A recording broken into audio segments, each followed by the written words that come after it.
નમસ્તે મિત્રો, ચાલો આજે આપણે બોમ્બે સ્ટાઇલ વડાપાવ બનાવીએ.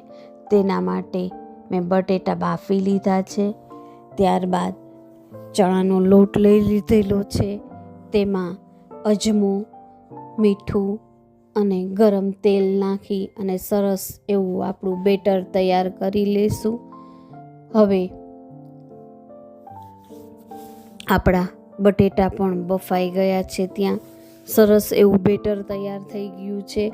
બટેટા પણ બફાઈ છે, એ પણ બફાઈ ગયા છે. હવે મસાલો તૈયાર કરીશું. તેના માટે મેં લીલું મરચું અને આદુને સરસ એવું ખમણીની મદદથી ખમણી લીધેલું છે.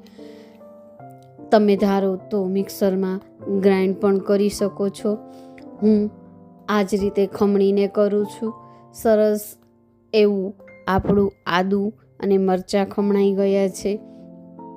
હવે બટેટા આપણે બધાને બફાયેલાને એકદમ સરસ એવા ફોલી લીધા છે. હવે તેને મેશ કરી લેશું.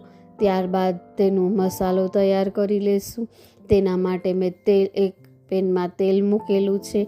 તેમાં રાઈ, મીઠો લીમડો અને હિંગ નાખીને એનો વઘાર કરી લેશું.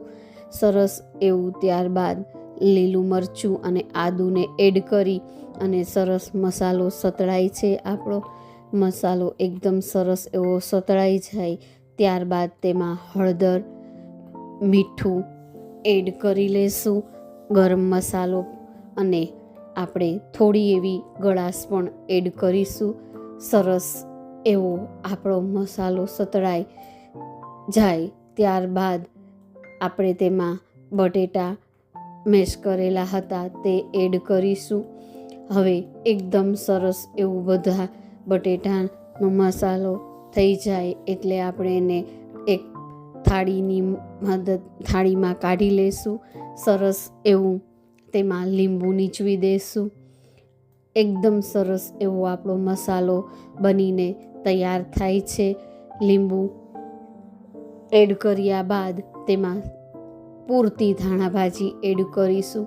સરસ એવો આપણો મસાલો બનીને તૈયાર છે. ત્યારબાદ તેના આપણે વડા બનાવી લેશું. વડા હંમેશા આપણે વડાપાઉંમાં મોટા કરીશું. એકદમ સરસ એવા મોટા વડા કરી લેશું. જુઓ, મારા હાથમાં તમને ખ્યાલ જ આવી જશે. સરસ એવા વડા આપણે બધા મોટા મોટા તૈયાર કરી લેશું. ત્યારબાદ આપણું બેટર તૈયાર છે તે લઈ લેશું. તેમાં સ્પિંચ જેટલો જ ખાવાના સોડા એડ કરીશું.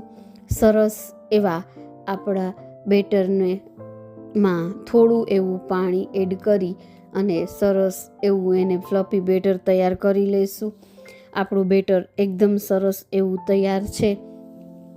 હવે આપણે વડા બનાવી લેશું. તેલ પણ મેં મૂકી દીધેલું છે.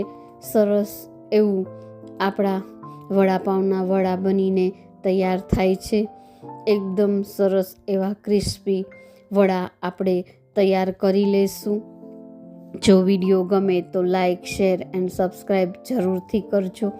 એકદમ ક્રિસ્પી એવા આપણા વડા બનીને તૈયાર થાય છે અને વડાપાઉં પણ એકદમ સરસ એવા બને છે. જરૂરથી ટ્રાય કરજો એકવાર મારી આ રીતે. અને શિયાળામાં તો ખાવાની ખૂબ જ મજા આવી જાય.